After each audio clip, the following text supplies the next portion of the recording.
नमस्कार दोस्तों, इस कहानी का शीर्षक है एक पिता की भूख। यह एक हार्ट टचिंग स्टोरी है।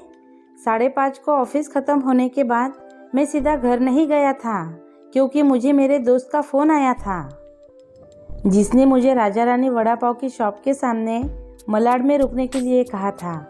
उसे कुछ शॉपिंग करनी थी। ऐसे उसने कहा था, तुम रुकना, साथ में जाएंगे। हम दोनों हमेशा एक साथ ही शॉपिंग करने जाते थे। उस शॉप के पास पार्किंग के लिए पैरेलली कुछ लोहे के एंगल लगाए हुए थे। मैं उन्हीं पर चढ़कर बैठ गया और अपने दोस्त का इंतज़ार करने लगा। एक 70 साल का बुजुर्ग आदमी, आंखों पर मोटे कांच वाले चश्मे, मैले धोती और कुर्ता पहने मेरे पास आया। क्योंकि मैं लोहे के एंगल पर 3-4 फुट ऊंचाई पर बैठा था, उसने मेरे घुटनों को छुआ और बोला, बेटा, एक वड़ा पाव खरीद कर दे दोगे तो बहुत अच्छा होगा, बहुत ज़्यादा भूख लगी है। मैंने जब उस बूढ़े आदमी की तरफ देखा तो वह मुझे रोज़ाना दिख रहे भिखारियों में से नहीं लगे।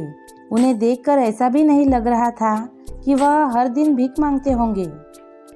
ऐसे अचानक किसी बुजुर्ग ने मेरे पैरों को हाथ लगाया तो मुझे बहुत अजीब महसूस हुआ। मैं तुरंत एंगल से कूदकर नीचे खड़ा हो गया। मैंने अपने जेब में हाथ डाला और 50 रुपये निकालकर उस बुजुर्ग को देते हुए कहा, अंकल, आपको भूख लगी है तो यह लीजिए 50 रुपये, कुछ खा लीजिएगा। बुजुर्ग ने कहा, नहीं बेटा, पैसे मत दो, बस एक वड़ा पाव लाकर दे दो, उतना बस है मेरे लिए। ठीक है, मैं लाकर देता हूँ, आप यहीं बैठिए। कहकर मैं राजा रानी वड़ा पाव की दुकान में गया और एक वड़ा पाव खरीद कर लाया और बुजुर्गों को खाने के लिए दिया। बुजुर्ग नीचे बैठकर वड़ा पाव खाने लगे। मेरी तरफ देखकर वह बोले, ऊपर मत बैठो, गिर जाओगे, यहाँ बैठो मेरे पास। कोई साथ बैठेगा तो मुझे भी दोने वाले अच्छे से खाया जाएगा। मैं उनका कहना टाल नहीं पाया और उनके साथ ही बैठ गया। फिर मैंने ऐसे ही उनसे सवाल करना शुरू किया, कहाँ से आए हैं, कहाँ जाएंगे, किससे मिलने आए हैं, वगैरह वगैरह।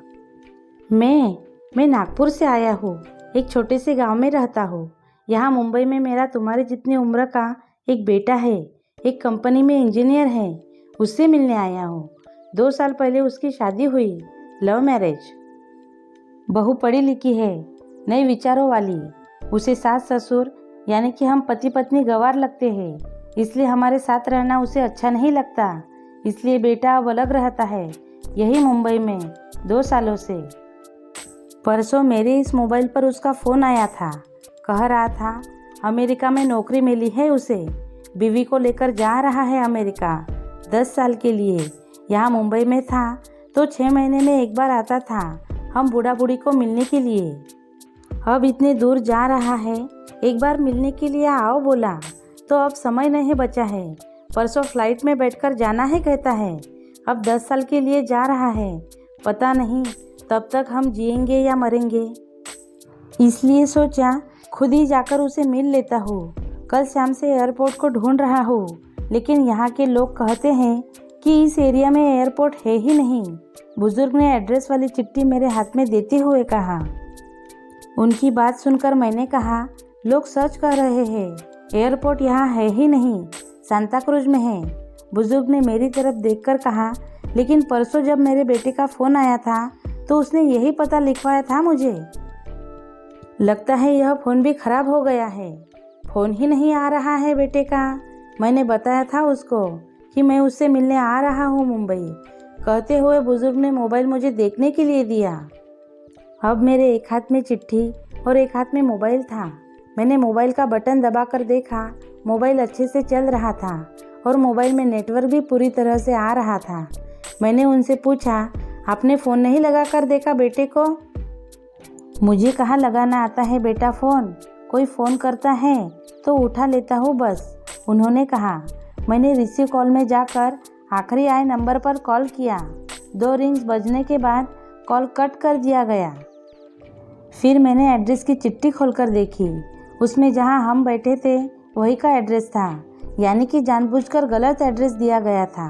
मैं समझ चुका था कि गलत पता देकर लड़का अपने माँ बाप को टाल रहा था और अब वह उनका फ़ोन भी नहीं उठा रहा था। मुझे यह भी मालूम पड़ चुका था कि वह जिस प्लेन में सवार हो चुका था वह प्लेन कभी भी उसके माँ बाप की दिशा में उड़ने वाला नहीं था। तब तक मेरा दोस्त वहाँ आ गया और बोला, चलो शॉपिंग करने चलते हैं। मैंने उसे 2 मिनट रुकने के लिए कहा और मैं बुजुर्ग की तरफ देखकर सोच में पड़ गया। मैं समझ नहीं पा रहा था कि अपने बेटे की तरफ से होने वाली धोखेबाजी को यह बुजुर्ग समझ नहीं पा रहे थे या फिर खुद का बच्चा उनके साथ ऐसा व्यवहार कर सकता है, यह वो स्वीकार नहीं कर पा रहे थे।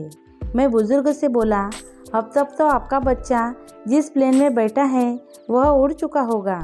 मुझे नहीं लगता कि अब आपकी उससे मुलाकात हो पाएगी, इसलिए अच्छा यही होगा आप वापस अपने घर लौट जाएं और आंटी भी आपका इंतज़ार करती होगी।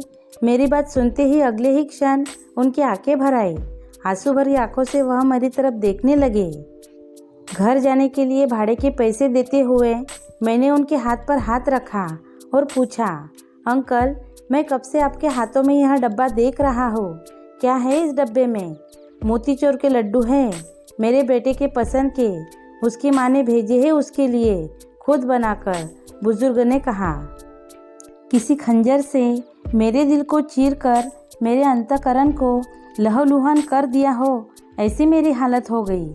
मैं निशब्द होकर बुजुर्गों की तरफ देखता रहा और वही बैठा रहा। ए भाई चलना, देर हो रही है। मेरे दोस्त की आवाज़ कानों में पड़ी तो मैं होश में आया और ऐसे ही उस भीड़ में उसके पीछे पीछे चलने लगा। घर पहुंचकर आधी रात तक मैं सो नहीं पाया। रह रह कर एक ही सवाल मेरे मन में उठ रहा था।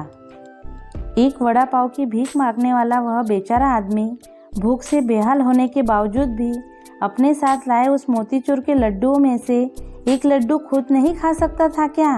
अपने बेटे से इतना प्यार!